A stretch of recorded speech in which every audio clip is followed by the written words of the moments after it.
O que você procura nesta vida? Qual é o objetivo da tua existência? O que você busca neste mundo? Talvez aquilo que você mais necessita esteja no teu quintal, esteja no teu jardim, bem diante dos teus olhos. Nós vamos considerar hoje o texto que foi áureo para a campanha de missões estaduais. Esse texto está na segunda carta de João. Só é um capítulo, então é redundante dizer João 1, né? Mas assim mesmo, João capítulo 1, versículo 3. João, capítulo único, 3º versículo. A graça, a misericórdia e a paz da parte de Deus Pai e de Jesus Cristo, o Filho do Pai, serão conosco em verdade e amor. Pai, fala aos nossos corações hoje à noite. Abre os nossos olhos, Pai, que possamos contemplar o verdadeiro valor das coisas que têm valor diante de Ti e que deveriam ter valor também para nós. Abre os nossos olhos, Pai, em nome de Jesus. Amém. O mundo estava, está e sempre estará dividido em dois grandes blocos. Dois grandes blocos. De um lado, aqueles que conhecem e andam na verdade. Do outro lado, o resto do mundo, aqueles que andam na mentira ou no engano. Conforme o texto que nós lemos, 2 João 3, os que andam na verdade experimentam graça, misericórdia e paz. Esta correspondência, esta carta, foi escrita para alertar uma senhora, como você pode ver no primeiro versículo, a senhora eleita. Na casa desta mulher funcionava uma igreja. Naquela época, final aí dos anos 90 da era cristã, falsos mestres ensinavam uma mensagem distorcida e se aproveitavam da hospitalidade dos cristãos para divulgar essas mensagens falsas. O apóstolo João advertiu contra esses pastores falsos, esses mestres falsos, dizendo que essas pessoas não deveriam ser recebidas na casa dos cristãos. Um exemplo está no versículo 10. Se você baixar os olhos para o versículo 10, você vai ver o que João diz. Se alguém chega a vocês e não trouxer o ensino ortodoxo, nosso ensino, não recebam em casa, nem ao menos o saúdem. Não é bem-vindo quem prega mentira. Salta aos olhos a ênfase que o apóstolo João dá na verdade. A palavra verdade aparece nada mais, nada menos do que 5 vezes logo na abertura desta carta.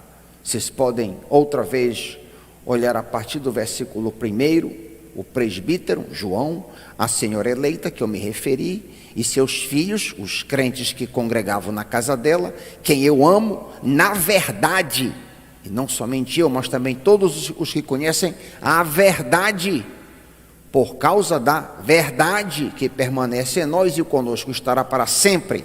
A graça, a misericórdia e a paz da parte de Deus Pai e de Jesus Cristo, Filho do Pai, serão convosco em verdade e amor. Fiquei sobremodo alegre em ter encontrado dentre os teus filhos os que andam na verdade, de acordo com o mandamento que recebemos da parte do Pai. Uma grande ênfase. Nós precisamos lutar pela verdade, em amor sim, mas lutar pelo que é certo, lutar pela verdade, conforme nós acabamos de ler nesta introdução à pequena carta de João. João apresenta no versículo em epígrafe, o versículo 3, três conceitos: graça, misericórdia e verdade. Vale muito a pena nos determos em cima desses conceitos. A Bíblia apresenta um quadro horrível de condenação e inimizade entre o Criador e a criatura. A Bíblia mostra o ser humano morto em delitos e pecados, Efésios 2, 1. O que significa isso? Significa que nós nascemos mortos espiritualmente por causa do pecado que habita em nossos corações. Em outras palavras, todos nós somos pecadores e, consequentemente, estamos destinados à perdição eterna. Lemos esta verdade em vários textos da Bíblia. Por exemplo, em Romanos 3, 23, lemos ali que todos pecaram e fora destituídos estão da glória de Deus.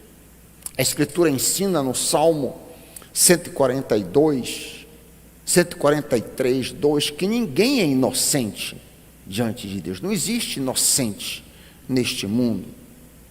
Além de nós nascermos em culpa, em pecado, nós somos transgressores, nós pecamos ao longo da vida, o que nos torna ainda mais passíveis de condenação. Lemos, por exemplo, em Romanos 6, 23, que o salário, a recompensa do pecado é a morte. Um outro exemplo, um exemplo terrível, Apocalipse 20, 12 a 15, Apocalipse 20, 12 a 15, retrata uma cena terrível de julgamento que todos enfrentarão no final da vida. Diz ali o apóstolo João, Apocalipse 20, 12 em diante, ele diz: eu vi os mortos, pequenos e grandes, em pé diante do trono, e foram abertos os livros, incluindo o livro da vida. Os mortos foram julgados segundo o que haviam feito, conforme o que estava registrado nos livros. O mar entregou seus mortos, e a morte e o mundo dos mortos também entregaram seus mortos. E todos, está aqui, e todos foram julgados de acordo com seus atos. Então a morte e o mundo dos mortos foram lançados no lago de fogo. Esse lago de fogo é a segunda morte. E quem não tinha o nome registrado no livro da vida foi lançado no lago de fogo. Que quadro terrível, que quadro dantesco. Existe hostilidade e inimizade natural entre o ser humano e Deus. Quando lemos 1 Coríntios 2,14, aprendemos que o homem natural, o homem não regenerado, não aceita as verdades do Espírito de Deus. As verdades de Deus lhe parecem loucura, uma insensatez, ele não consegue entendê-las. Estou me referindo a 1 Coríntios 2,14, pois apenas quem é espiritual consegue avaliar corretamente as verdades do Espírito. Como consequência dessa hostilidade em relação ao Senhor, nós nos tornamos filhos da ira, diz a Bíblia, Efésios 2:3. Não há nada que possamos fazer para alterar esta horrenda situação. Em meio a essa desesperadora circunstância, a Bíblia nos apresenta misericórdia, graça e paz. Estes dons nos são dados através da confiança no sacrifício de Jesus, que morreu para pagar os nossos pecados e ressuscitou para nos dar vida espiritual. Eu queria considerar esses 3 pontos rapidamente. Eu vou considerar nessa ordem: misericórdia, graça e paz. Misericórdia. A misericórdia de Deus tem a ver com a sua bondade, com sua compaixão. Frequentemente a misericórdia de Deus é citada nos textos nos quais Ele não nos castiga por causa dos nossos pecados. Por exemplo, em Deuteronômio 4, 30 a 31, nesse texto Moisés alerta Israel sobre o perigo da idolatria. Caso os israelitas cometessem esse pecado, o pecado da idolatria, o Senhor os expulsaria da terra prometida. Porém, se eles se arrependessem e se voltassem em obediência a Deus, Ele seria misericordioso e não abandonaria nem destruiria seu povo. Deus tolera a idolatria da parte da nação por séculos, até finalmente esgotar sua paciência com o reino do norte em 722 a.C. Olha aí, a partir do momento em que o Senhor entrega a lei no Sinai, 1500 a.C., até 722, uma quantidade absurda de tempo, de séculos, Deus pacientemente tolera. Eu estou me referindo agora às 10 tribos, e depois em 586, Deus também castiga as tribos do sul, a tribo de Judá. Em outras palavras, a misericórdia do Senhor foi dispensada por um período gigantesco na vida da nação Israel, fazendo deste país um exemplo coletivo da misericórdia de Deus. Um exemplo pessoal de misericórdia é visto em 1 de Timóteo 1, 12 e 13. 1 de Timóteo 1, 12 e 13, onde Paulo diz: agradeço àquele que me deu forças, Jesus Cristo nosso Senhor, que me considerou digno de confiança e me designou para servi-lo, embora eu fosse blasfemo, perseguidor e violento. Contudo recebi misericórdia, porque eu agia por ignorância e incredulidade. Nós vemos aqui que Paulo não foi castigado por causa da misericórdia divina. A misericórdia de Deus só pode ser alcançada através da confiança no sacrifício de Jesus, que morreu para pagar o preço dos nossos pecados e ressuscitou para nos dar vida espiritual. Você já recebeu esta misericórdia?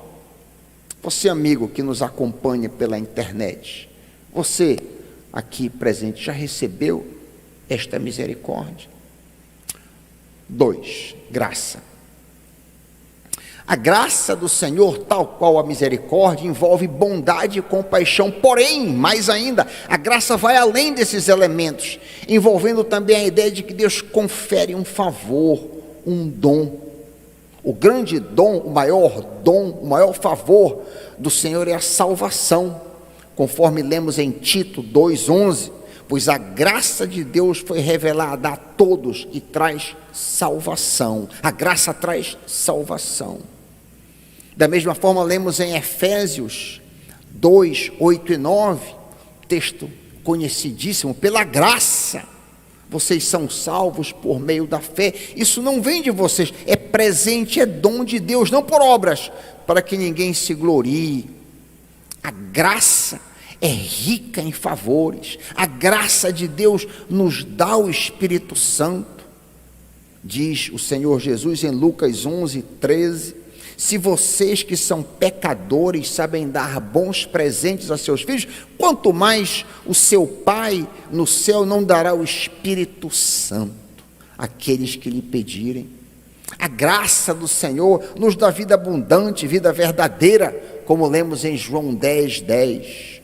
O ladrão vem para roubar, matar e destruir. Eu vim para lhes dar vida e vida plena que satisfaz, diz o Senhor Jesus. Um destaque especial da graça do Senhor é que ela nos dá força para enfrentar qualquer situação, inclusive vencer a tentação. Aprendemos isso em 1 Coríntios 10, 13. 1 Coríntios 10, 13. As tentações, em algumas traduções, as provações em sua vida não são diferentes daquelas que outros enfrentam. Deus é fiel e Ele não permitirá tentações maiores do que vocês possam suportar. Quando forem tentados, Ele mostrará uma saída para que vocês consigam resistir. É a graça de Deus que faz isso. Eu gosto muito de um texto que coloca em paridade misericórdia e graça. Tenho usado muito em aconselhamento pastoral. Neste texto, Hebreus 4,16, a misericórdia é como se fosse o primeiro andar e a graça o segundo. A misericórdia perdoa e a graça dá socorro, dá força para você não pecar. Hebreus 4,13 diz o autor: aproximemo-nos do trono da graça com toda confiança. Para quê? Para recebermos misericórdia, que seria o perdão, e encontrarmos graça que nos ajude no momento da necessidade. A graça nos ajuda naquele momento de tentação, naquele momento que você vai cair. Senhor, me dá graça agora. É a graça do Senhor. A graça de Deus só pode ser alcançada através da confiança no sacrifício de Jesus, que morreu para pagar o preço dos nossos pecados e ressuscitou para nos dar vida espiritual. Você já recebeu essa graça? 3. Paz. Paz. A Bíblia apresenta o homem em guerra, hostilidade e rebelião contra Deus. Exemplos poderiam ser multiplicados noite adentro. Por exemplo, Isaías 63:10. Lemos ali que os israelitas se revoltaram, entristeceram o Espírito Santo. Por isso Deus se tornou inimigo deles e lutou pessoalmente contra eles. A guerra entre nós. A avaliação do povo feita por Moisés é resumida em Deuteronômio 9:24. Vocês têm sido rebeldes contra o Senhor desde que vos conheci. Paulo diz que o ser humano é hostil à vontade divina, Romanos 8:7. Pois a mentalidade da natureza humana é inimiga de Deus, nunca obedeceu às leis de Deus e nunca obedecerá. Por natureza, todos nós amamos o pecado e queremos governar as nossas próprias vidas, ao invés de aceitar o governo de Deus. Mas Deus, sendo rico em misericórdia, se reconciliou conosco através do sacrifício de Cristo.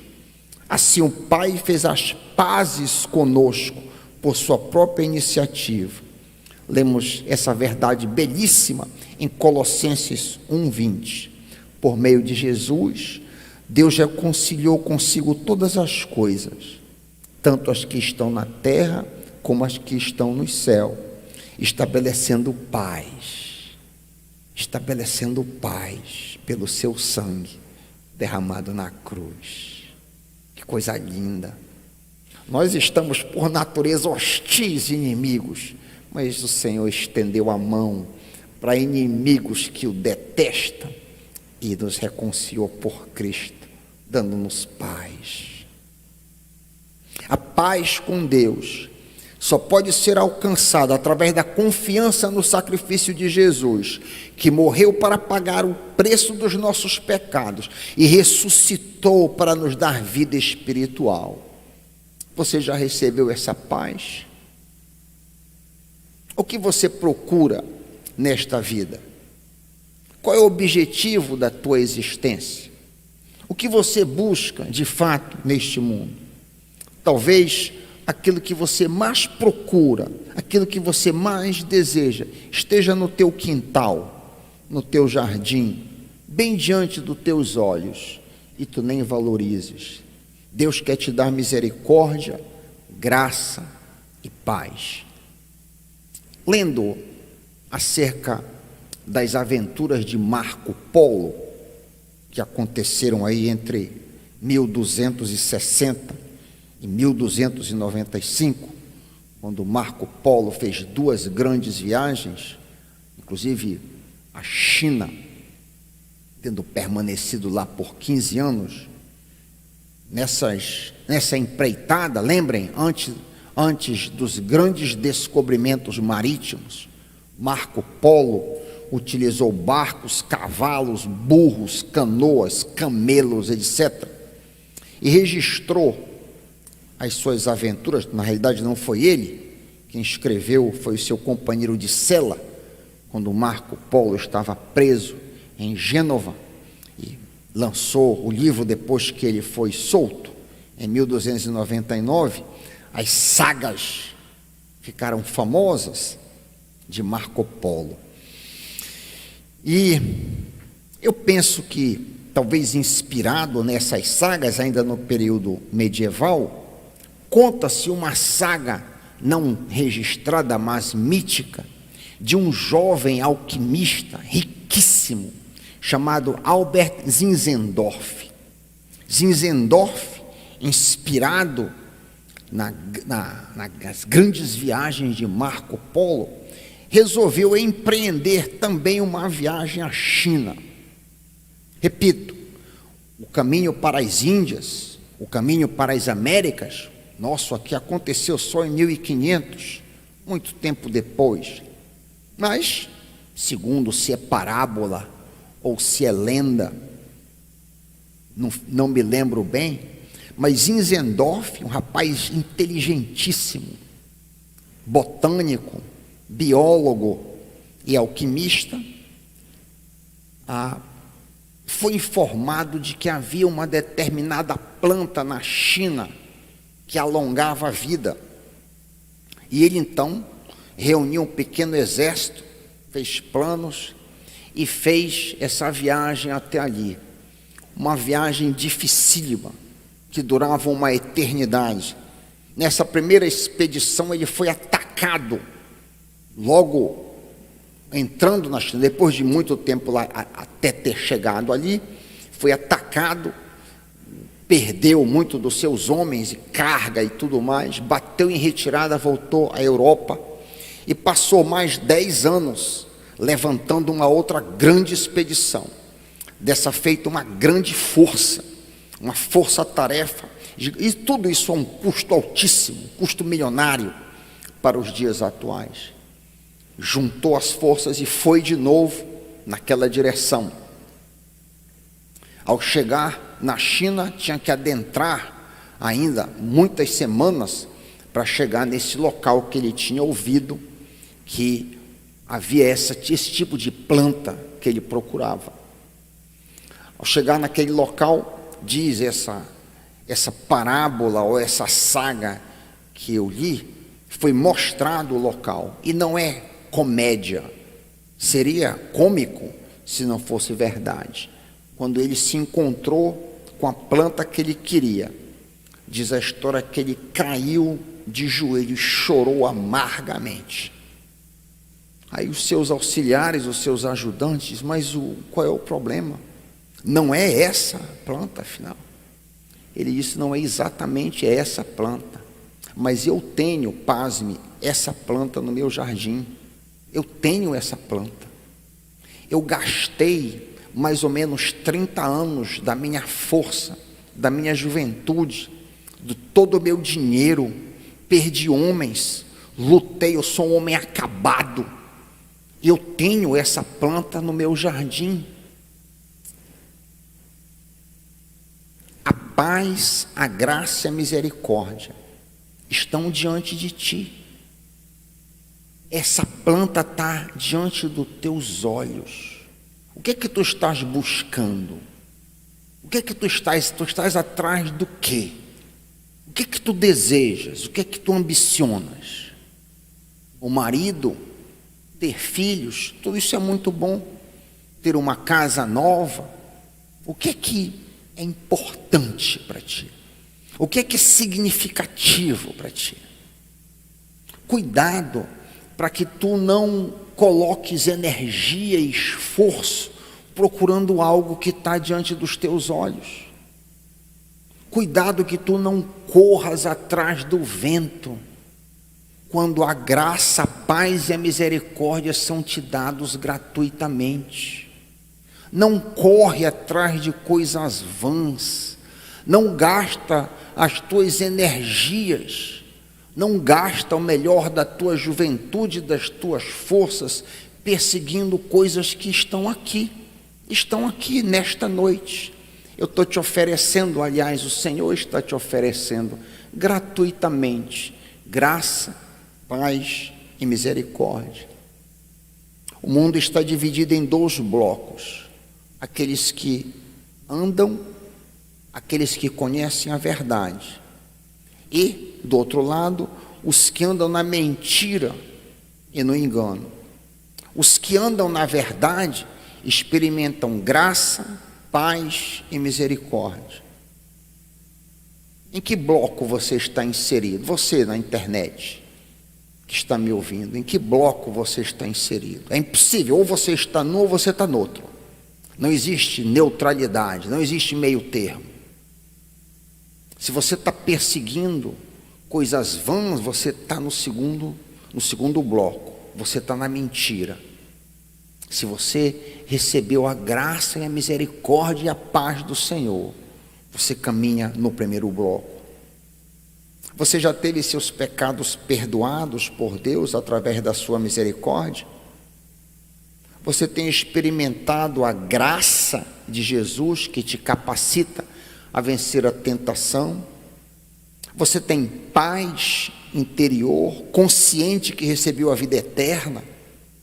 Você tem paz interior, você tem tranquilidade, sabendo que se você morrer daqui a pouco à noite, você estará nos céus, quando você abrir os seus olhos.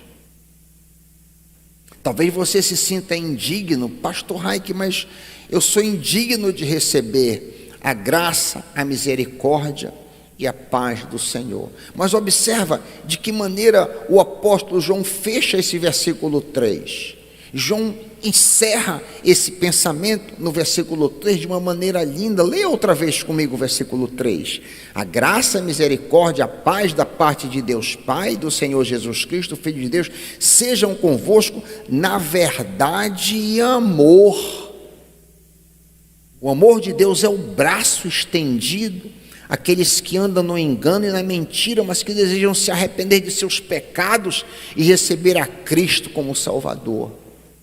Esse é o amor de Deus estendido, dado a ti hoje à noite.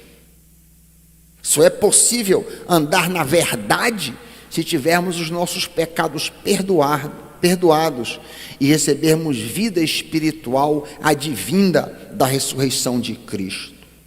Aceita Cristo hoje mesmo como teu Salvador e Senhor, a fim de que você obtenha graça, misericórdia e paz. Você já tomou essa decisão? Isso vale para você que está me acompanhando também pela internet. E você que está aqui. Você já fez uma decisão? A igreja fica orando. Satanás não tem interesse que você tome decisão nenhuma. Você já teve os seus pecados perdoados? É possível que você seja um religioso. Veja bem, eu não estou perguntando se você vai para a igreja ou não vai, não é isso. Eu estou perguntando se você já recebeu essa paz, o perdão do Senhor na sua vida. Isso é muito sério. Só existem 2 blocos, só existem 2 grupos de pessoas neste mundo: aqueles que andam na verdade e aqueles que andam no engano, estão enganados, estão buscando coisas vãs. Você já abraçou a Cristo? Eu converso muito com pessoas que vêm ao gabinete, e sempre que eu pergunto sobre a situação da pessoa, como é que está a sua situação, é quase certo que a pessoa vai dizer: eu não tenho vindo à igreja, eu vou pouco à igreja. Eu não estou perguntando sobre a igreja, não me interessa a igreja, eu estou perguntando qual é a sua situação diante do Senhor Jesus. É a minha pergunta para você hoje à noite. Você que está desviado, você que está brincando, quem sabe, de ser crente, eu queria te oferecer através do Espírito Santo, a misericórdia do Senhor para perdoar os teus pecados, a graça do Senhor para te fazer vencer o pecado e a paz que excede todo entendimento. Se você deseja tomar uma decisão e quer que eu ore com você, levante a sua mão corajosamente.